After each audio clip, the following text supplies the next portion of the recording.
What's up, everybody? I'm back here again at the desk. Today I'm going to do a video showing you my whole setup that I have here at my desk and in my studio. I got a request to do this and I thought it was a good idea in case anybody's interested to just see what my whole setup is like. So I'm going to turn the camera around and start showing you what my desk looks like in the studio, and hopefully you find it helpful. All right, let's start with the actual desk itself. So if I zoom out a little bit, you can see I have what's called a secretary's desk here. So it has this little top shelf, these little shelving units inside, and then a little fold out desk area that I write on. And I have a cheap leather botter that I got from Amazon that I like to write on top of.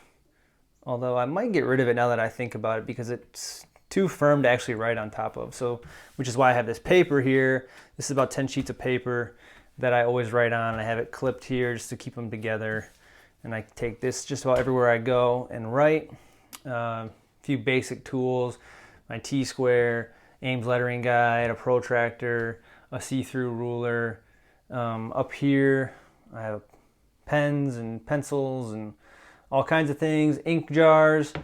I have walnut ink on the left, then I have Higgins Eternal in the middle, and Sumi on the right. Those are the three inks I use for just about everything. Oh, I have this McCaffrey's Penman's ink, the white, which is pretty nice too. So those are pretty much all the inks I use.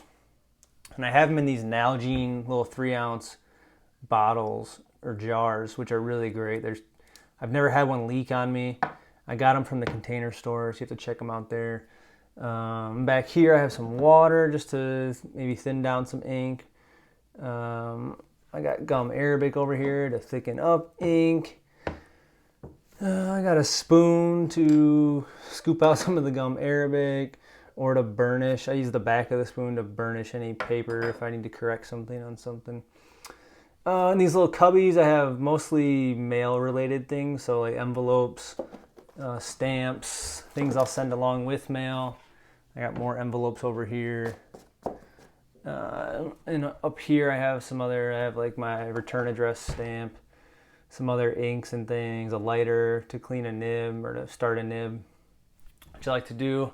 If I go up on top of the desk here, I have my lamp. It's a LED clip-on lamp, which is really useful. I have this iPhone mount or phone mount for taking video. This is what I primarily use for taking practice. So when I'm taking practice videos, so when I'm practicing videotaping myself, just so I can see what I'm doing from another angle after I'm done. And I don't videotape my whole sessions, but there'll be little parts of the sessions where I'll put my phone up there and do a video just to see if I can see anything differently from that angle. This is another mount that is for my Logitech webcam, which is just a basic webcam. And I use this mostly for streaming, which I haven't done in a while, but sometimes I use it to take video as well. Or if I am doing like a Google Hangout or a Skype call with somebody and we want to write together, I will use that camera as well. I have this blue Snowball microphone, which I use when I'm doing Skype calls as well. This is my brush for brushing off my paper when I'm done erasing it. So I keep my erasers and my brush right here, so I always know they're right there to grab them. I have an assortment of art and little knickknacks and things here. I'm not going to go into all of them, but yeah, cool stuff. This one's actually penmanship related. It's some type of handout that that Zahner Blozer was giving out to schools or something. It was kind of targeted at handwriting teachers. I framed that. Here's a pen drawing of a vintage mailbox that I got from somebody on Instagram. Here's some of Bailey Amon Rivera's work, some ornamental penmanship, which is really nice. Down here, I have like a little chest of plastic drawers, which are really handy. There's all kinds of stuff in there. I'm not going to go into it, but I do have my case, my pen case here, which has a lot of my nibs in it, nib holders. This is what I take with me in my backpack whenever I'm on the go, and I also just keep it here to kind of organize my nibs to the side so I can easily grab it. I have some cheap gouache here, paper towels, cleaning my nibs. That's a jug of distilled water, some Windex for cleaning nibs. What else do I want to show you? Oh, over here to the right, I have a chalkboard on the wall. It's like a 3 foot by 4 foot, really nice chalkboard, which I like to use and kind of work things out on.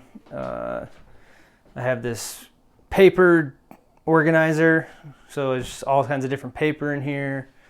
I'm not going to get into the types, but really great way to organize paper. I mean, I got this on Amazon for like $10 or something, so it's a really cheap way to organize your stuff instead of having stacks and stacks of things and thumbing through them. Got some posted stuff on here, which I won't get into posted, but if you saw my last video, you know what posted is. I got some more paper and pads of paper here. More posted stuff. My little calligraphy library's down here. Yeah, I won't get into everything I have, but just some calligraphy stuff. More paper down here. Shipping supplies down here. To my left, there's the business writing book that I probably look at the most, just because I have the physical copy and it's really easy to pull it out whenever I need to.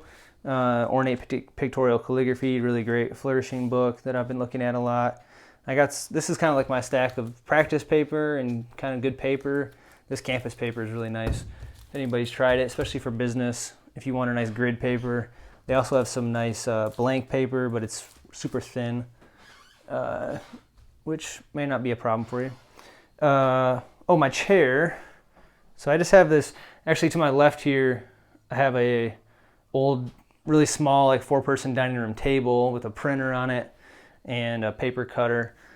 And then I actually use the chair for that table. I use at my desk, and it just so happens it was kind of the right height, except it was a little low, so I just folded up this blanket and I sit on top of that blanket, which also makes the chair a little more comfortable. So I think that pretty much covers it. I can do a quick kind of scan around. That's a piece of little drawing / business penmanship thing I did.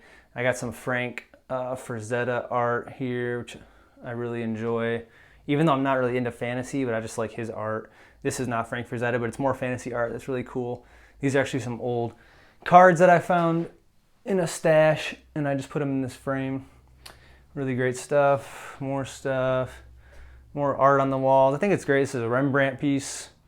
There's a little mini pen drawing, which is really cool. Actually, it's an engraving or an etching. But yeah, Zelda. Some old Russian posters, communist posters. I'm not a communist, but I just like that art. I think it's really interesting historically. So yeah, now that I've outed myself as a communist, I think I'll end it right there. All right, that's it. I hope you enjoyed that little tour around the studio, behind the scenes. Yeah, somebody requested that, so I figured that's a super easy video to make, so I will get this up on the YouTube channel. And if you have any thoughts, always feel free to leave a comment. Subscribe to the videos if you want to be notified of the next video that I put up, and like the video if you like what you saw. That helps it get seen. So if you want to contact me, perfectbiscuits.com, at perfectbiscuits on Instagram. You'll find all the ways you can contact me. I'm on Instagram every day. Email me, send me a letter. I love getting letters from all of you guys out there. So let's leave it at that. Thanks for watching.